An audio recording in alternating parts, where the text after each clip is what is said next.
The situation in Haiti is worsening by the day, despite Haiti's prime minister announcing his resignation. Gangs, which are now working with each other, control much of the country's capital, including the airport. A team of U.S. Marines has been deployed to help protect the U.S. Embassy in Port-au-Prince. Neighboring Dominican Republic, meantime, is cracking down on undocumented Haitians and sending them back across the border. But many others remain stranded inside Haiti with no way out. We do hear a lot of gunfire. Last night was peaceful, thank the Lord. But every day usually is full of gunfire during the day and at night. We're about 1 mile from the airport, and so we hear everything that's going on either here or at the embassy.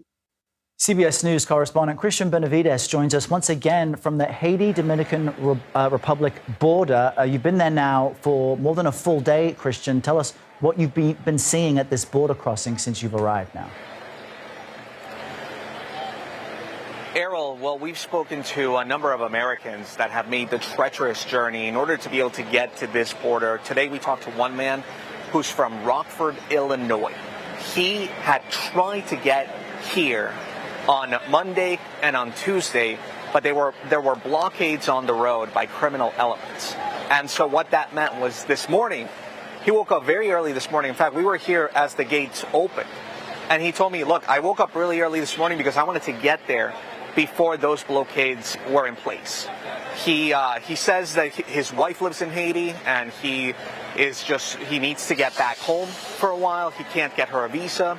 And right now, as we mentioned, people who are in Haiti who do not have a foreign passport really are unable to get out, and which is just to make it clear, if people live on these border towns, typically people are coming and going on a daily basis for commerce, for personal reasons.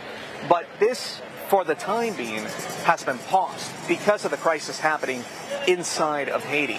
As far as other Americans who may be in the Port-au-Prince region, where we know 80% is controlled by gangs, they are unable to move from wherever they are. So we've heard of private rescues that have started to take place, people that have been getting out by private helicopter and private companies. This is also why the U.S. Marines went in for a second time in order to drop off more Marines to guard the base, or to guard the embassy, to guard the U.S. Embassy in Port-au-Prince, and also to get people that are non-essential workers back to the United States.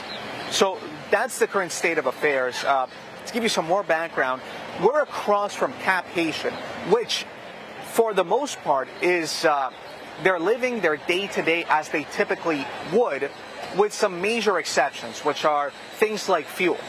Fuel, we are told by people who have crossed over, is about 5 times as expensive than it would normally be because of the blockade happening by the gangs that are in Port-au-Prince. Things like food, things like other supplies that you need for daily living that come out of the capital are really choked. So it's difficult to get a hold on those sort of things, and that's what's currently taking place right now. At least that, and Americans that we've spoken to via things like Zoom, they tell us that, you know, even though we contact some people, it's just too dangerous to get out. Yeah, and Cristian, I was so compelled watching you and Errol talk yesterday and seeing the people who are literally stopped there at the border trying to get out. Talk to us about the humanitarian aid and options for people who are really in a desperate situation there, as well as the Transitional Council and this push for free elections in Haiti, trying to resolve the problem. What's that timeline look like? This council is expected to be formed within the next 24 to 48 hours, according to State Department officials. But that was yesterday, that it was believed that, hey, this could happen at any moment now. And as we've seen, we're still waiting word on who will be fully part of this transitional council. They will then appoint an interim prime minister to replace Ariel Henry. And once that person is appointed, then is when they can finally plan for the free and fair elections.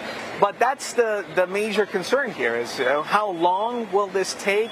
You have the gangs that are in control. We understand that Port-au-Prince has been calm since Ariel Henry has said that he would resign. But until a transitional council is in place, until a new prime minister is picked, he is technically still in charge, which is why the gangs are still in control of some areas. We know that the Haitian National Police was able to take back the seaport. That has helped as far as getting certain supplies to people. But it's certainly, the timeline is essentially unknown. We know the steps, we just don't know how long they'll take. Yeah, and based on the footage we've just been watching from your team on the border and from Port-au-Prince, in the meantime, so many innocent people are suffering and worrying. We really appreciate the update. Cristian Benavides, thank you.